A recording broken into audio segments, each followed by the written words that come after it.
അനന്തപുരി കാവി അണിഞ്ഞതോടുകൂടി തന്നെ BJPക്ക് കേരളത്തിൽ വ്യക്തമായ അടിത്തറ പാകാനുള്ള അവസരമാണ് ഇതിലൂടെ ഒരുങ്ങുന്നത്. 5 വർഷത്തെ കോർപ്പറേഷൻ ഭരണം BJPയുടെ ഭാവി കുറിക്കുമെന്നതിലും മാറാത്തത് ഇനി മാറുമെന്നതിലും സംശയമില്ല. അതിനുള്ള ആദ്യ ചുവടുവെപ്പായി തന്നെ BJP ജനപ്രതിനിധി സമ്മേളനത്തിൽ പങ്കെടുക്കുവാനും നിയമസഭാ തെരഞ്ഞെടുപ്പിൽ NDAയുടെ മിഷൻ 2026 തുടക്കം കുറിക്കുവാനും കേന്ദ്ര ആഭ്യന്തരമന്ത്രി അമിത് ഷാ തിരുവനന്തപുരത്തെത്തി. BJP കേരളം പ്രധാനമന്ത്രി നരേന്ദ്രമോദി മുന്നോട്ട് വയ്ക്കുന്ന കാഴ്ചപ്പാടോടെ കേരളം വികസിപ്പിക്കുമെന്നതാണ് വികസിത കേരളം മുദ്രാവാക്യത്തിൽ ചൂണ്ടിക്കാണിക്കുന്നത്. ശബരിമല സ്വർണ്ണക്കൊള്ളയിലെ CPMന്റെയും കോൺഗ്രസിന്റെയും പങ്ക് തുറന്നു കാട്ടുകയും BJPയാണ് വിശ്വാസികൾക്കൊപ്പമുള്ളതെന്ന് ജനങ്ങളെ ബോധ്യപ്പെടുത്തുകയുമാണ് വിശ്വാസ സംരക്ഷണ മുദ്രാവാക്യത്തിലൂടെ തന്നെ ഇവർ ലക്ഷ്യമിടുന്നതെന്നും വിലയിരുത്തപ്പെടുന്നു. അതേപോലെ തന്നെ കോൺഗ്രസ്, മുസ്ലിം ലീഗ്, ജമാഅത്തെ ഇസ്ലാമി കൂട്ടുകെട്ടാണ് അപകട രാഷ്ട്രീയമെന്ന മുദ്രാവാക്യത്തിലൂടെ തന്നെ ഇത് പ്രചരിപ്പിക്കുകയും ചെയ്യുക എന്ന ലക്ഷ്യമാണ് ഇപ്പോൾ BJP മുന്നോട്ട് വയ്ക്കുന്നത്. അതേപോലെ തന്നെ BJP A ക്ലാസ് മണ്ഡലങ്ങളായി തന്നെ കരുതുന്ന 35 സീറ്റുകളിൽ അവിടെ ജയിക്കാൻ ആവശ്യമായ പ്രത്യേക രൂപരേഖയും പാർട്ടി ഇവിടെ തയ്യാറാക്കും. ഇതിനോടകം തന്നെ പ്രമുഖ നേതാക്കളിൽ ചിലർ വിവിധ മണ്ഡലങ്ങൾ കേന്ദ്രീകരിച്ചുകൊണ്ട് തന്നെ പ്രവർത്തിക്കാൻ തുടങ്ങിയിട്ടുണ്ട്. നേമത്ത് സംസ്ഥാന അധ്യക്ഷൻ രാജീവ് ചന്ദ്രശേഖർ, കഴക്കൂട്ടത്താകട്ടെ മുൻ കേന്ദ്രമന്ത്രിയായ V മുരളീധരൻ, കാട്ടാക്കടയിൽ ദേശീയ നിർവാഹക സമിതി അംഗമായ PK കൃഷ്ണദാസ് തുടങ്ങിയവർ അവിടെ സീറ്റ് ഉറപ്പിച്ചുകൊണ്ട് വലിയ രീതിയിലുള്ള പ്രവർത്തനങ്ങൾ കാഴ്ചവെക്കുകയാണ്. ജനുവരി അവസാനത്തോടുകൂടി തന്നെ ആദ്യഘട്ട സ്ഥാനാർത്ഥി പട്ടിക തയ്യാറാക്കിക്കൊണ്ട് സംസ്ഥാന നേതൃത്വം പാർലമെന്ററി ബോർഡിന് കൈമാറും.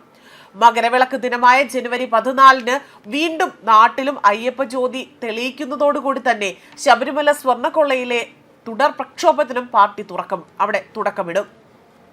അതേപോലെ തന്നെ കേന്ദ്ര ഏജൻസിയുടെ അന്വേഷണം ആവശ്യപ്പെട്ടുള്ള പ്രക്ഷോഭത്തിലൂടെ CPMനൊപ്പം തന്നെ കോൺഗ്രസിനെയും പ്രതിക്കൂട്ടിലാക്കുക എന്നതാണ് BJP ലക്ഷ്യമിടുന്നതെന്നും ചില വിലയിരുത്തലുകൾ പുറത്തുവരുന്നു. സംസ്ഥാന തിരഞ്ഞെടുപ്പ് കമ്മീഷന്റെ കണക്കുകൾ പ്രകാരം അടുത്തിടെ നടന്ന തദ്ദേശ തിരഞ്ഞെടുപ്പിൽ BJPക്കാകട്ടെ 14.7% വോട്ടുകളാണ് ലഭിച്ചത്. ഇത് ലോക്സഭാ തിരഞ്ഞെടുപ്പിൽ BJP NDA സഖ്യം നേടിയ 19.3%-ത്തേക്കാൾ കുറവാണ്. കഴിഞ്ഞ വർഷം കേരളം സന്ദർശിച്ചപ്പോൾ അമിത് ഷാ നിശ്ചയിച്ച ലക്ഷ്യത്തെക്കാൾ ഏറെ പിന്നിലാണ്. അതേപോലെ തന്നെ തദ്ദേശ തിരഞ്ഞെടുപ്പിൽ കുറഞ്ഞത് 25% വോട്ട് നേടണമെന്നും നിയമസഭാ തെരഞ്ഞെടുപ്പിൽ അത് 30%-ആയി തന്നെ ഉയർത്തണമെന്നതായിരുന്നു അദ്ദേഹം പാർട്ടിയോട് നിർദ്ദേശം നൽകിയത്. അതേപോലെ തന്നെ തദ്ദേശ തിരഞ്ഞെടുപ്പിൽ വലിയ വിജയം നേടിയ കോൺഗ്രസ് നേതൃത്വത്തിനുള്ള UDF 38.81% വോട്ടുകൾ നേടിയിരുന്നു. CPM നേതൃത്വത്തിലുള്ള LDF ആകട്ടെ 33.45% വോട്ടുകളായി തന്നെ 2ാം സ്ഥാനത്തെത്തുകയാണ് ഉണ്ടായത്. നിയമസഭാ മണ്ഡലങ്ങൾ തിരിച്ചുള്ള കണക്കുകൾ നോക്കിയാൽ UDF മറ്റ് 2 മുന്നണികളെക്കാളും വളരെ മുന്നിലാണ്. 84 മണ്ഡലങ്ങളിൽ UDFും 58 മണ്ഡലങ്ങളിൽ LDFും 10 മണ്ഡലങ്ങളിൽ BJPയും മുന്നിട്ട് നിൽക്കുകയാണ്. തിരുവനന്തപുരം, പാലക്കാട്, കാസർഗോഡ്, കണ്ണൂർ, തൃശൂർ, എറണാകുളം, ആലപ്പുഴ എന്നീ ജില്ലകളിലായി തന്നെ വ്യാപിച്ചു കിടക്കുന്ന 140 നിയമസഭാ സീറ്റുകളിൽ 25 BJP നേതൃത്വം അവിടെ പട്ടികപ്പെടുത്തിയിട്ടുണ്ട്. ശക്തമായ സംഘടനാ അടിത്തറയും വോട്ട് വിഹിതവുമുള്ള ഇതിൽ 12ഓളം സീറ്റുകളെങ്കിലും ശരിയായ തന്ത്രങ്ങളിലൂടെ തന്നെ BJPക്ക് വിജയിക്കാൻ സാധിക്കുമെന്ന് തന്നെയാണ് അവർ പ്രതീക്ഷിക്കപ്പെടുന്നത്. അതേസമയം കേന്ദ്ര ആഭ്യന്തരമന്ത്രി അമിത് ഷാ കഴിഞ്ഞ ദിവസം രാത്രി പ്രത്യേക വിമാനത്തിലാണ് തിരുവനന്തപുരം വിമാനത്താവളത്തിലെത്തിയത്.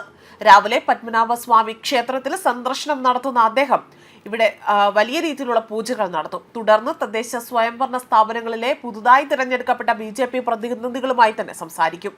രാവിലെ 11 മണിക്ക് കവടിയാർ വെച്ചാണ് BJP പ്രതിനിധി സമ്മേളനം നടക്കുന്നത്. ഉച്ചകഴിഞ്ഞ് BJPയുടെ കോർ കമ്മിറ്റി യോഗത്തിലും അദ്ദേഹം പങ്കെടുക്കും. വൈകുന്നേരം തിരുവനന്തപുരത്ത് NDA നേതാക്കളുമായി കൂടിക്കാഴ്ച നടത്തും.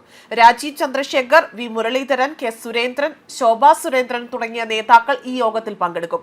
വൈകിട്ട് 7 മണിയോടുകൂടി തന്നെ അദ്ദേഹം ഡൽഹിയിലേക്ക് മടങ്ങുമെന്നാണ് ഇപ്പോൾ പ്രാഥമിക റിപ്പോർട്ടായി തന്നെ പുറത്തുവരുന്നത്.